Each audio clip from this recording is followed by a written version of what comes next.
Hello guys, जैसा कि आपने पिछले ब्लॉग में देखा था, मैंने बताया था कि बाबू की छठी है। तो गाइज ये मेरी बुआ जी सब लोग बाबू की छठी पूछ रहे हैं और ये चरुआ रखा जाता है ना, वो है ये मेरी बड़ी बुआ जी। और देखो गाइज ये क्या मजाक कर रही है, सुनिए क्या कह रही है। ये जेठानी कैसी है, देवरानी का मामर लगवा रही है। हम ऐसी देवरानी है, ये हमारी जेठानी है। ओ जेठानी जी। हेलो। टांग पर टांग बता रहे, देखो देखो जलवे है आज चुप। जीती रहो जी। कैसी जेठानी पर बनाओ सबको मौज पाओ।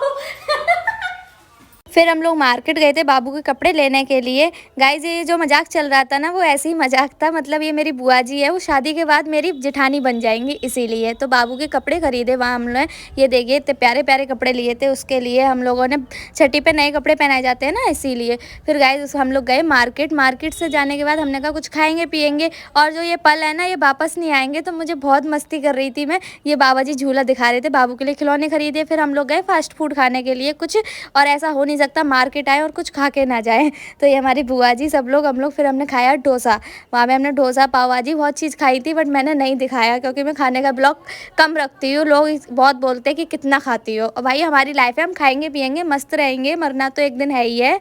तो गाइस हमने फिर गन्ने का जूस पिया। कि घर आके छठी पूछ रही थी हमारी बुआ जी, हमारी चाची जी, इनके बेबी हुआ है और बेबी वो लेटा हुआ है, इसके आज काजल लग गया तो बड़ा प्यारा लग रहा था। और उसके बाद देखिएगा हमारी बुआ जी कैसे मजाक कर रही थी, चाची जी को दे रही थी और पीछे बार बार हाथ कर रही थी ताकि वो ले ना पाए। बहुत मजाकिया है बुआ हमारी। बुआ इतनी फ्रेंडली है ना, कुछ पूछो ही मत। तो जहाँ जो बंदा रो रहा होगा ना, वहाँ ये उसको हंसा देती हैं, ये समझ लो। उसके बाद गाइस हमारी बुआ जी, फिर उसके बाद बुआ जी ने सबके ऊपर नौछार करी और वो पैसे मुझे मिले। तो गाइस मुझे पैसे मिल चुके थे, कम से कम 200-300 रुपये मिल गए थे मुझे। फिर उसके बाद गाइस फिर मैंने खाना खाया। ये छठी का खाना हमारे यहाँ कढ़ी चावल दही बड़े और रोटी वगैरह बनती है। फिर रात में गीत हुए। तो बताना ब्लॉग कैसा लगा। Okay bye.